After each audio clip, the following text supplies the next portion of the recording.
baby's life should not begin with detox. More and more babies today are being born addicted to some type of drug, and I wanted to raise awareness to the cause.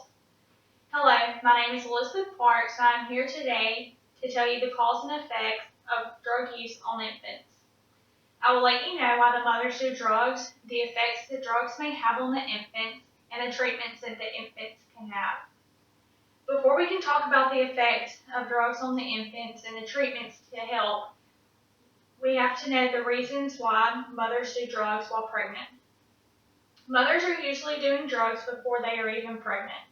If a mother took drugs maybe once or twice before she was pregnant, it usually does not have any effect unless she uses them throughout the whole pregnancy. The article titled Infants of a Substance Abusing Mother by Kimberly G. Lee points out that others continue to use drugs while pregnant as a result of addiction or psychiatric problems. One of the effects of drugs on infants is neonatal abstinence syndrome.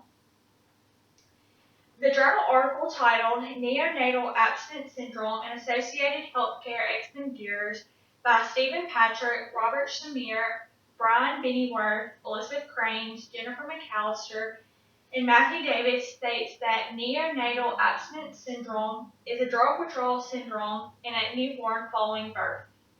Neonatal abstinence syndrome and associated healthcare expenditures states that neonatal abstinence syndrome is characterized by a wide array of signs and symptoms, including tremors, seizures, irritability, hypertonia, watery stool, and respiratory distress.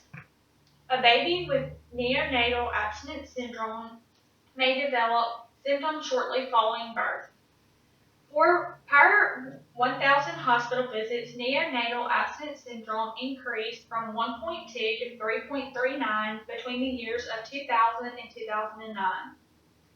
The article titled New Treatments to Help Babies Born Dependent on Drugs by Amy Cavino states that in 2009, 120 babies were diagnosed with neonatal abstinence syndrome. Drugs can cause more life-term effects than just neonatal abstinence syndrome. Marijuana is the most used drug in the world today, and smoking it while pregnant could lead to learning and behavior problems. If a baby has been exposed to cocaine, then they may be born with smaller heads, which can also result in a lower IQ. The website WebMD and the article titled Drug Use in Pregnancy states that cocaine-exposed babies have a higher risk of birth defects that impact the urinary tract or heart.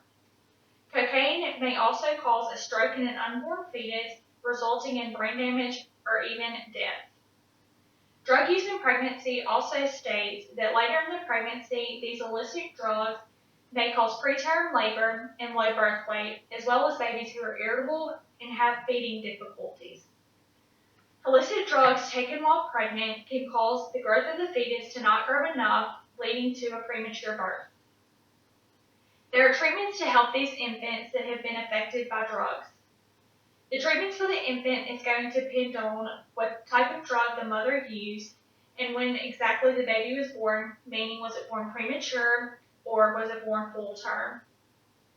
Lee said that depending on the drugs the mother used, a baby's treatment may involve limiting stimulation, such as noise and bright light, maximizing TLC, tender love and care, and possibly using medication. Cavino also states that severe withdrawal requires medication to ease the newborn of the opiate. Only 4 hospitals statewide administer liquid morphine. In conclusion, babies can suffer lifetime effects from the mothers being addicted to drugs while being pregnant. Neonatal abstinence syndrome and other long-term effects can really affect the baby, but doctors are finding more ways to treat the innocent babies. A baby being born every 25 minutes addicted to drugs is a sad thing that should not be happening in this world today. Thanks.